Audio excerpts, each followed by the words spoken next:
लेखन कला और शहरी जीवन में हम लोग मेसोपोटामिया की सभ्यता के बारे में पढ़ रहे थे। मेसोपोटामिया की जो सभ्यता है उसको 3 भागों में बांटा गया था। पहला था सुमेरियन, दूसरा था आपका अकादियन जिसको लोग बेबीलोनियन सभ्यता भी कहते हैं, और तीसरा था आपका असीरियन सभ्यता। तो हम लोग सुमेरियन और अकादियन पहले पढ़ चुके हैं, आज हम लोग पढ़ेंगे असीरियन सभ्यता। तो चलिए देखते हैं हम लोग कि असीरियन सभ्यता जो है वो शुरू कैसे होता है। देखिए, ये जो बेबीलोनियन सभ्यता था ना आपका, अकादियन जो सभ्यता था आपका, तो अकादियन सभ्यता का जो अंतिम राजा है वो हम्मुराबी को माना जाता है। सबसे बड़ा अंतिम शासक वही था। हम्मुराबी के वंश के बाद क्या हो गया, बेबीलोनिया पर एशिया के माइनर जाति, अब माइनर में कौन है, हित्ती जाति है। हम्मुराबी क्या था आपका, बेबीलोन का अंतिम शासक था। तो हम्मुराबी का जो वंश था, जब उसका पतन हो गया तो उसके पतन के बाद क्या होता है, बेबीलोनिया पर एशिया माइनर के हित्ती जाति ने अधिकार कर लिया। कौन सा जाति ने, हित्ती जाति में। ये कौन थे, एशिया माइनर के थे, यानी एशिया के थे। हम्मुराबी के वंश के बाद हुआ था ये। वे लूट पाट कर वापस अपने देश चले गए। देखो, घुमक्कड़ लोग जो होता है ना वो शासन नहीं करता है, वो लोग क्या करता है, आएगा लूटपाट मचाएगा, सभ्यता का विनाश करेगा, उसको तहस नहस करेगा और फिर अपना निकल जाएगा। उन लोगों को शासन करने से कोई मतलब नहीं है। तो यहाँ पर भी वही देख रहे हैं हम लोग, आया बेबीलोनिया पे अटैक किया हित्ती जाति, लूटपाट मचाया और फिर अपना वापस देश चला गया। इसका सुअवसर, ये जो सुअवसर था, इसका लाभ उठा करके कसाइटों ने बेबीलोन पर अधिकार कर लिया। कौन अधिकार कर लिया, कसाइटो। ये भी क्या है, एक जाति है। जैसे यहाँ पे हित्ती जाति लिखे हैं वैसे यहाँ पे कसाइट भी एक जाति है। तो जब ये लोग लूटपाट करके चले गए तो इसका लाभ कौन उठाया, कसाइटों ने। इन लोग क्या किया, बेबीलोन पर अधिकार कर लिया। अब पूरा बेबीलोन में अभी क्या है, अराजकता का माहौल है, पूरा अराजकता चल रहा है। अब इसका फायदा उठाता है असूरदान। कौन उठाता है, असूरदान। और असूरदान के नेतृत्व में असीरिया स्वतंत्र हो गया। यानी असीरिया जो है उसको कौन बनाया है, असूरदान बनाया है। अगर आए कि असीरिया का स्थापना कौन किया, असूरदान किया है। यहाँ तक जो है वो बेबीलोन का तहस नहस ही चल रहा है। माइनर जाति अटैक किया, इसके बाद कसाइट आके अटैक किया, तब तक उसका तहस नहस ही चल रहा है। लेकिन ये जो आपका असीरिया है, इसको कौन आजाद कराया है, असूरदान कराया है। यानी असीरिया को बनाने वाला असूरदान है। इसके नेतृत्व में असीरिया जो है वो धीरे धीरे एक शक्तिशाली नगर बन गया। स्टार्टिंग में तो उतना शक्तिशाली नगर नहीं था, लेकिन धीरे धीरे क्या हो गया, ये एक पूरा शक्तिशाली नगर बन गया। तो असीरिया का स्थापना कौन किया था, असूरदान किया था। चलिए अब आगे देखते हैं। तिगलत पिलेसर, क्या लिखे हम लोग यहाँ पर, तिगलत पिलेसर। तिगलत पिलेसर ने प्रथम असीरियन साम्राज्य की स्थापना की। अब असीरियन साम्राज्य का जो पहला सम्राट है, असीरियन साम्राज्य का जो पहला सम्राट है उसका नाम है तिगलत पिलेसर। क्या नाम है उसका, तिगलत पिलेसर। पहले जो है राजधानी कलखी हुआ करता था, लेकिन बाद में कलखी को हटा करके असूर नगर को बनाया गया।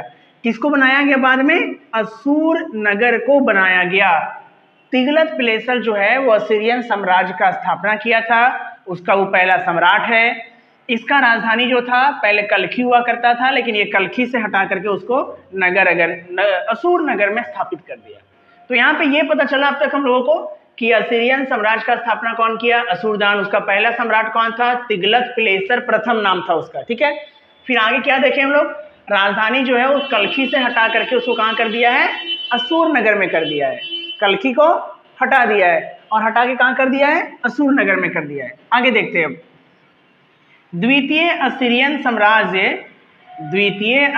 साम्राज्य असुरनसीरपाल द्वितीय द्वारा स्थापित किया। देखिए, अब असीरियन साम्राज्य का जो दूसरा शासक है उसका नाम क्या है, असुरनसीरपाल है। क्या नाम है उसका, असुरनसीरपाल है। यही है जो द्वितीय असीरियन साम्राज्य का स्थापना किया था। पहला तिगलत पिलेसर किया था, आजाद असूरदान कराया था, ये उसका दूसरा शासक है। ये क्या किया, अपने टाइम में राजधानी को कलखी से हटाकर, नहीं, ये जो नया असुर बनाया था, असुर से हटा करके ये क्या किया, उसको फिर से वापस कलखी बना दिया। द्वितीय असीरियन साम्राज्य असुरनसीरपाल क्या किया, अपना राजधानी को पहले वाला में स्थापित कर दिया, कलखी बना दिया, असुर से उसको हटा दिया। ये असुर बनाया था, ये असुर से हटाकर उसको पुनः कलखी में स्थापित किया। आगे लिखे हैं कि यह एक क्रूरतम शासक था, मतलब अच्छा राजा नहीं था। अब तीसरा नंबर में है, तृतीय असीरियन साम्राज्य की स्थापना तिगलत पिलेसर ने की थी।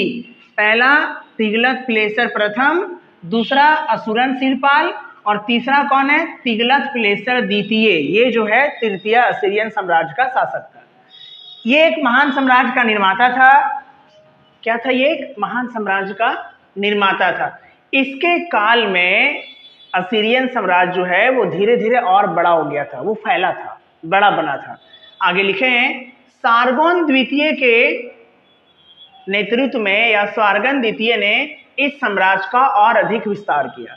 अब साम्राज्य को बड़ा और कौन बनाने का काम कर रहा है? सारगोन द्वितीय कर रहा है। तृतीय असीरियन साम्राज्य की स्थापना तिगलत पिलेसर तृतीय द्वारा की गई। वह एक महान साम्राज्य निर्माता था, मतलब साम्राज्य को बड़ा किया, लेकिन उससे भी ज्यादा कौन फैलाया था? सारगोन द्वितीय फैलाया था। ये नए नए नगरों को बसाया था। और अब क्या हो गया? असीरियन साम्राज्य जो है वो पहले से बड़ा हो गया है। सारगोनी का जो पुत्र था उसका नाम था सेनाकेरीब। सारगोनी का पुत्र का नाम क्या है? सेनाकेरीब है। सेनाकेरीब क्या किया? राजधानी बनाया निनिवे को। किसको बनाया? निनिवे को। और उसका पुनर्निर्माण कराया। पुनर्निर्माण कराया मतलब उसको और सुदृढ़ तरीके से बनवाया। ये कौन था? सारगोनी का पुत्र था सेनाकेरीब। किसका पुत्र था? सारगोनी का। ये राजधानी को चेंज करके निनिवे कर दिया। कहाँ कर दिया राजधानी को? निनिवे। पहले राजधानी बना कल्खी, फिर बना असुर, फिर बना कल्खी, और अब सारगोनी का बेटा निनिवे राजधानी को बना दिया है। कहाँ पर? सॉरी, सारगोनी का बेटा जो है सेनाकेरीब, वो निनिवे को राजधानी बना दिया है। सारगोनी वंश का चरम उत्कर्ष यानी सबसे ज्यादा जो नाम है वो असुर बनीपाल के काल में हुआ था। सारगोनी वंश सबसे ज्यादा उसका जो फेमस हुआ था सारगोनी वंश का, या कहिए कि अब जो सबसे बड़ा राजा था वो कौन था? असुर बनीपाल था। असुर बनीपाल कई राजाओं को परास्त किया था और अपने राजधानी निनिवे में वो विजय उत्सव मनाया था। कहाँ विजय उत्सव मनाया था? अपने राजधानी निनिवे में। और विजय उत्सव मनाने में वो क्या किया था? उसका जो रथ था उसमें जितने भी राजाओं को वो हराया था ना, सबको बंदी बना करके अपना रथ खिंचवाया था। ये जो आपका सेना, ये असुर बनीपाल जो है, इसके काल में सारगोनी वंश का सबसे अधिक जो है वो विकास हुआ है, सबसे ज्यादा नाम हुआ है। और असीरियन साम्राज्य का भी जो सबसे सुनहरा काल था वो असुर बनीपाल के काल में ही था। ये क्या किया? कई राजाओं को, आस पड़ोस के कई सारे राजाओं को हराया। हराने के बाद सबको बंदी बनाया और अपने जीत के उपलक्ष्य में निनिवे में क्या किया? विजय उत्सव मनाया। और इस विजय उत्सव में अपने सवार हो गया रथ पर, और अपन रथ को किससे खिंचवा रहा था? जिन राजाओं को बंदी बनाया था उससे खिंचवा रहा था। जिन राजाओं को हराया था उससे ही अपना रथ खिंचवा रहा था। दिखा रहा था कि हमसे बड़ा कोई विजेता नहीं है, हम ही सबसे बड़ा विजेता है अभी। असुर बनीपाल असीरियन संस्कृति का एक महान निर्माता था। उसने कई मंदिर बनवाए। निनिवे में राजप्रसाद का पुनर्निर्माण कराया। राजप्रसाद मतलब उसका जो महल था उसका पुनर्निर्माण कराया था। इसको संस्कृति का निर्माता भी माना जाता है। किस संस्कृति का? असीरियन संस्कृति का, क्योंकि इसी के काल में सबसे ज्यादा जो है सो असीरिया का विकास हुआ है, सबसे ज्यादा नाम हुआ है, सबसे सुनहरा काल है वो। इसीलिए इसको क्या कहा जाता है? असीरियन संस्कृति का एक महान निर्माता कहा जाता है। ये एक पुस्तकालय भी बनवाया था। कहते हैं कि उस पुस्तकालय में 30,000 किताबें थी। कितने किताबें थी? 30,000 किताबें थी। इसीलिए इसके काल को ज्ञानोदय का काल भी कहा जाता है। असुर बनीपाल का जो काल है उसको ज्ञानोदय का काल भी कहा जाता है, क्योंकि लाइब्रेरी बनवाया है जिसमें 30,000 किताब है उस टाइम में। ये सब कौन किया है? असुर बनीपाल किया है। मंदिर बनवाया, लाइब्रेरी बनवाया है, महल बनवाया है, तो इसीलिए इसको ना संस्कृति का निर्माता कहा गया है असुर बनीपाल को। आगे कालांतर में 606 ईसा पूर्व, कितना? 606 ईसा पूर्व दक्षिण की ओर से आने वाली सेमेटिक लोगों की केल्डिया नामक जाति ने, देखिए याद करिए सेमेटिक, हम लोग सुमेर में भी पढ़े थे सेमेटिक जाति के बारे में, यहाँ फिर से सेमेटिक जाति का नाम आ रहा है। सेमेटिक जाति का ही एक शाखा था केल्डिया जाति। क्या नाम था उसका? केल्डिया जाति। ये केल्डिया जाति के लोगों ने असीरियन साम्राज्य को समाप्त कर दिया, निनिवे पे अधिकार कर लिया, निनिवे को अपना क्षेत्र बना लिया, असीरियन सम्राटों को हटा दिया या मार दिया, असीरियन साम्राज्य को पूरे तरीके से समाप्त कर दिया और एक नया साम्राज्य बनाया, उसका नाम है केल्डिया साम्राज्य। क्या नाम है उसका? केल्डिया साम्राज्य। ये हुआ था 606 ईस्वी में। ये लोग कहाँ से आया था? दक्षिण की ओर से आया था। ये लोग भी सेमेटिक जाति के थे। यही लोग था जो सुमेर का भी पतन किया था। सेमेटिक जाति के ही लोग थे जो सुमेर को नष्ट किए थे। यहाँ फिर से वापस देख रहे हैं हम लोग कि असीरियन साम्राज्य को नष्ट करने वाला यही सेमेटिक लोग हैं। असीरियन साम्राज्य को नष्ट किया और क्या किया? वहां पर एक नया साम्राज्य बनाया जिसका नाम था केल्डियन साम्राज्य। तो हम लोग यहाँ पे क्या देखे हैं कि अशुरबनिपाल जो है वो असीरियन संस्कृति का सबसे महान राजा है। असीरियन संस्कृति का उसको निर्माता भी कहा जाता है। इसके टाइम में भी राजधानी क्या था? निनिवे था। निनिवे के राजधानी कौन बनाया था? सेनाकेरिब बनाया था। कौन बनाया था? सेनाकेरिब बनाया था।